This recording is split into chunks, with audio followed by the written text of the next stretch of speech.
السلام عليكم ورحمة الله. كنتمنى تكونوا بخير وبصحة جيدة، ومرحبا بكم في قناة عالم رجاء، ودائما مع وصفات سهلة وسريعة. اليوم إن شاء الله غنتقاسم معكم مسمنة ديال الشحمة في الفران، كتجي من ألذ ما يكون، كتوجد غير بالبصلة والشحمة، واللذة ديالها راه ما نعاودش لكم عليها. كنتمنى تتبعوا لا فيديو حتى للأخير باش ما تفوتكم فيه حتى حاجة. إلا عجبكم خليوا لي لايك، قولوها لي في التعليق وبارطاجيوه باش يعمل فائده. ونخليكم على المقادير وطريقه التحضير، وبسم الله نبداو على بركه الله. بالنسبه للعجين غادي نحتاجو كاس ديال الفينو، هذا دقيق القمح الاصفر الخاص بالخبز، ونحتاجو ايضا 3 الكيسان بعبار كاس العنبه ديال الدقيق الابيض.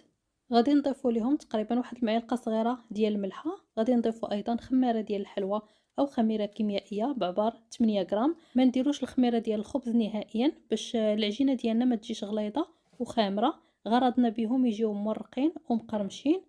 غادي نضيفوا لهم معلقه كبيره ديال الخل فوق الخميره باش تفاعل لينا الخميره الكيميائيه. وغادي نضيفوا ايضا 2 معالق ديال الزيت والماء اللي يكون دافي، كنجمعوا به العجينه عادي بحال الشكل ديال الخبز. كنبقاو نضيفوا الماء بشويه بشويه حتى كتجمع معنا العجين. وبالنسبه للقوام ديالها ما تكونش ثقيله وما تكونش خفيفه اكثر من القياس، كيف ما كتشوفوا بحال الشكل ديال المسمن اولا ديال العجينه ديال الخبز العاديه. غادي ندلكوها غير 2 الكاس غير حتى كنتاكدوا بلي جميع العناصر دخلت في بعضياتها. وغادي نديروا ليها الطريقه المعلومه اللي كنتقاسم معكم دائما بدون دلك ولا عجن. هنا كيف ما كتشوفوا دهنت العجينه ديالي بالقليل من الزيت غير باش ما تلتصقش لينا في البلاستيكه. غادي نديروها في بلاستيك غذائي ونخليوها ترتاح على الاقل 1 ساعه باش تحصلوا على افضل النتائج. ندوزو مباشره للحشوه ديالنا اللي غنحتاجو فيها 2 حبات ديال البصل، 2 حبات ديال الفلفل، وحده حمراء ووحده خضراء. غنحتاجو ايضا كميه من الربيع، اي قزبر ومعدنوس، 3 الفصوص ديال الثومه، واحد شويه ديال الشحمه. بالنسبه لي انا هاد الشحمه اللي كتكون مع اللحم، يعني فاش كتقداو اللحم ضروري الكزار كيدير لكم واحد الطريف ديال الشحمه ديال الكلوه. انا هنا كنخزنها حتى كنبغيها وعاد كنحكها في الحكاكه الغليظه وكنوظفها اكثريه في هذا المسمن ديال الشحمه. هنا من بعد ما قطعت الفلفله والبصله ديالي كيف ما كتشوفوا قطع صغيره، غادي نديرهم مباشره في مقله اللي درت فيها واحد شويه ديال الزيت. وبالنسبه للعطريه غادي نحتاجو نصف ملعقه ديال سكينجبير، نصف ملعقه ديال الفلفل الاسود. بالنسبه لي انا غادي نضيف الهريسه، الا ما عندكمش الهريسه راه ممكن تزيدوا شويه البزار او الفلفل الاسود.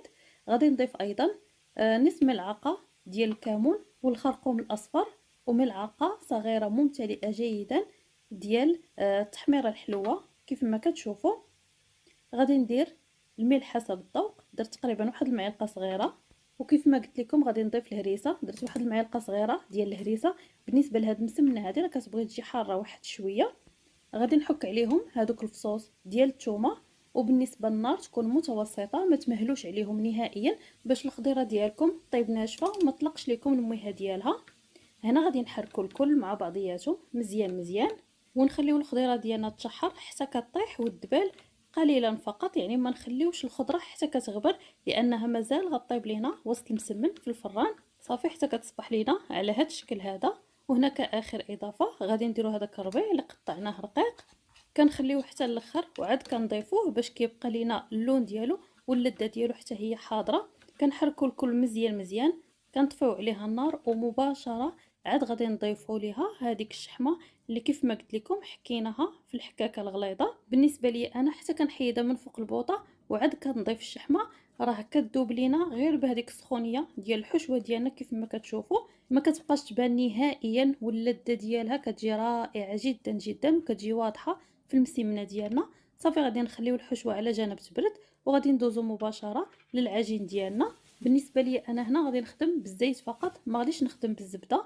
وشوفوا ما شاء الله العجين من بعد ما ارتاحت كتعطينا الطوع وكتصبح كيف الحرير كلها فقاعات. هنا غادي نقطعها على 5 ديال القطع، يعني نخرجوا منه واحد 5 ديال الكويرات اللي يكونوا متساويين. غادي ندهن لهم الوجه ديالهم بالزيت، نغطيهم ببلاستيك غذائي، هذيك البلاستيكه نفسها اللي كنا دايرينهم فيها، ونخليهم يرتاحوا تقريبا واحد 5 دقائق. وهنا غادي ناخذ هذيك الزويته وندير لها معلقه صغيره ديال التحميره، كتعطي واحد اللون رائع جدا جدا للمسمنه ديالنا. نحركوه مزيان مزيان ونخليوه حتى كتحتل لينا التحميره لتحت، ونبقاو نخدمو غير بالزيت الفوقاني. هنا غادي ناخدو اول كويره ونبداو نطلقوها بهذاك الزيت كيف ما كتشوفوا، نورقوها مزيان مزيان حتى كيبان لينا سطح العمل، باش تجيكم حتى المسيمنه ديالكم مقرمشه وتجيكم مرقه، يعني ما يجيكمش العجينه فيها لداخل غليظه. ورقوا العجين ديالكم مزيان ورقوه باش تحصلوا على افضل النتائج. هنا من بعد ما حليت الكويره الاولى درت فيها كميه ديال الحشوه وغادي نبدا نربعها على هذا الشكل هذا كيف ما كتشوفوا. وبالنسبه للحشوه قسموها على 4، يعني غادي نعمروا غير 4 الكويرات، والكويره الخامسه هي اللي غتجمع لينا كل شيء.